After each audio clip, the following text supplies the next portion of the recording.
یو بل آیات کریمه کې راځي الله پاک وایي سوره آل عمران إن في خلق السماوات والأرض واختلاف الليل والنهار لآيات لأولي الألباب.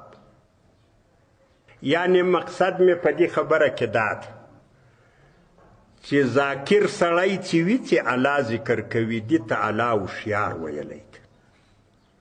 هر سړی په دا موږ کې هر سړی په هوښیاري خوشحاله کېږي چې زه داسې مورې سوی وای چې ما خلکو ته هوښیار ښکاره کېدای شي. زه د هوښیار او د عقل مصداق جوړ سوی وای هر سړی ته. او اوس نو راسه هوښیاري خو یو هغه ده چې ما و تا یې تعریف کوو، یو هغه ده چې الله هوښیار بللی ده، الله پوه بللی ده. دا څوک ده؟ الله چې کومه فیصله کړې ده نو هغه فیصله ده. زما او ستا فیصلې خو ډېر وختونه غلطې ثابتېږي، د الله فیصله غلطه نه ده. إن في خلق السماوات والأرض واختلاف الليل والنهار لآيات.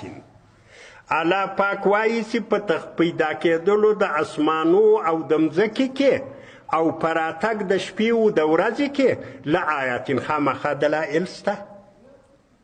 پر دې باندې دلایل دي د الله د وجود، د الله د توحید، د الله د کمال د صفات دلایل شته. دا چې دا څنګه دلایل دي، څنګه فهمیږي، څه ځینې فهمیږي، دا به انشاءالله په آینده کې په یو بل وخت کې وضاحت ورکو. خو دلته مقصد دا ده چې الله وایي د عقل خاوندان هوښیاران دې کې دلایل دي لأولي الالباب، خاوندانو د عقل لره. د عقل خاوند پوهېږي، هوښیار سړی پوهېږي چې په دغه نظام کې دلیل څه شی ده. بې عقل نه پوهېږي، ناپوه نه پوهېږي. دغه دلیلونه چې په دې نظام کې شته د الله د وجود دلیل ده، د الله د توحید دلیل ده، د الله د کمال د صفاتو دلیل ده. دا په دې نظام کې شته، ښکارېږي اورېدل کېږي، خو دا هوښیار سړی فهمولی شي. د هغه چا دپاره دي لأولي الالباب چې هغه د عقل خاوندان. د عقل خاوندان څوک دي؟ اوس خو زه هم زه د عقل خاوند یم، ته زه د عقل خاوند. څوک وایي چې زه بې عقل یم؟ هر سړی ځان افلاطون ورته ښکارېږي. څوک دي؟ الله یې تعریف دی کوي. الذین یذکرون الله قیاما وقعودا وعلى جنوبهم. بس دا خلک هوښیار دي. هوښیاران خلک هغه دي چې الله ذکر کوي،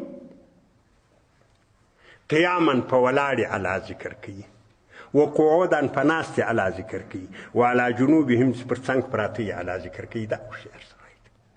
تا ته چې دا سړی هره کم ښکارېږي، الله دغه سړي ته هوښیار ویلي دي. له دغه ما سوا دا نور ټول ناپوهان دي. الذین یذکرون الله قیاما، چې الله په ولاړې ذکر کوي، په ولاړې الله ذکر کوي، پر لمانځه ولاړې ټول په پوهېږي دا د الله د عظمت په وجه ولاړ. په ولاړې الله ذکر کوي، دغه یې ولاړ د خولې کې د الله تسبیحات دي، سبحان الله وبحمده سبحان الله العظیم. په ولاړې الله ذکر کوي، دا د په ولاړې ولاړ د پر هغه غره نظر د چې یا الله ته څونه عظیم ذات چې هغه غر دې پیدا کړی دی. وقعودا په ناستې ذکر کوي، چیرې ناستې، زړه یې له الله سره وي، ژبه یې له الله سره وي، فکر یې له الله سره وي. وعلى جنوبهم، پر اړخ پروت ته، پر څنګ پروت ته، د الله په عظمت او په لویي کې فکر کوي چې یا الله څنګه هغه رڼا چې ما تر هغه ځایه پورې شیان لیدو، هغه دې څنګه اوس په توره شپه بدله کړه؟ اوس هېڅ نه لیدل کېږي، دا خپل لاس سره شی نه وي. خزنده چې مې پر بدن راونښېږي تر هغو یې نه وي. یا الله هغه رڼا دې په توره شپه بدله کړه، دا توره شپه بیا په رڼا بدله. یا الله ته څونه عظیم ذات یې. پرېوځي سړی په ځای کې پرېوځي. اللهم باسمک اموت و احیا. یا الله ستا په نامه سره بیدېږم او بیا بیرته را ویښېږم. او بیا اذکار ووایي، آیت الکرسی ووایي، الله لا اله الا هو الحی القیوم لا تأخذه سنة ولا نوم. دا د الله عظمت ده، د الله لویي ده، الله داسې ذات ده. الحی القیوم، همیشه ژوندی ده، مدبر کائنات ده، خوب نه پرازي، سستی نه پرازي، نظام ساتي الله.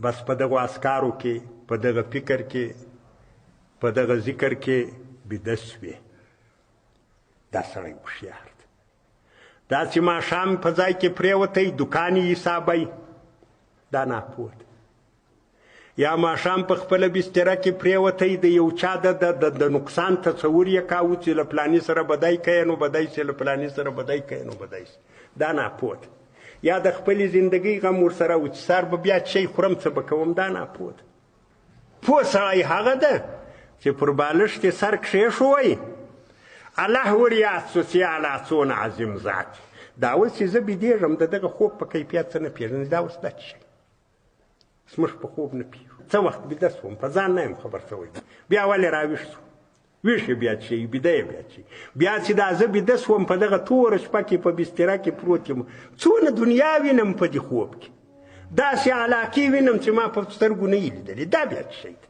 دا کومه پاچهي دا د الله عظمت ده دا د الله لویي ده دا د الله شان ده د الله د دغه عظمت و لویي د شان په تصور کې بیده سوې ته هوښیار یې سار چې د څنګه سترګې راروڼې سوې الحمد لله الذي احیانی بعد ما اماتنی و الیه النشور هغه الله لره حمد ده چې بیا یې راویښ کړم بعد ما اماتنی مړ یې کړم د مړو د بیده څه فرق دی النوم اخو الموت خوب دغه د مرګ ورور یا الله بیا دې راویښ کړم بیا مې سترګې پر دنیا باندې روڼې سوې الحمد لله الذي احیانی بعد ما اماتنی وروسته له هغه چې بیده وم و الیه النشور دقسې پاڅېدل دي الله ته یو وخت به دقسې له قبر هم راویښتم هر سهار چې له بسترې څخه راپورته کېږي قبر در یادوه داسې به یوه ورځ راسي له قبره به راپورته سي لکه نن چې له دې بسترې راووتې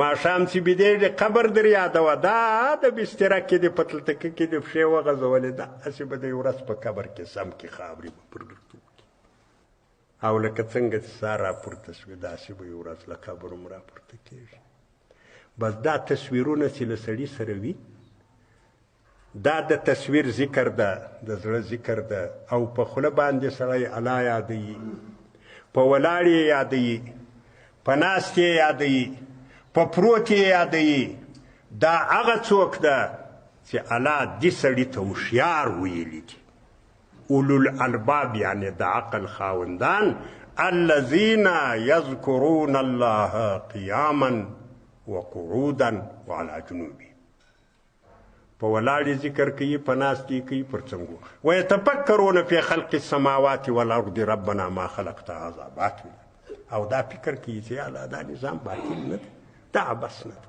په دې نظام په شا کې به حساب وي دې کې به کتاب وي دې کې به نیکۍ والا ته د نیکو جزا ورکوي الله بدۍ والا ته به د بدو جزا ورکوي نو الله دې موږ ذاکرین بندگان جوړ کړي چې څو د الله په هغه تعریف د هوښیارانو کې راسو چې الله یې کړی د واخر دعوا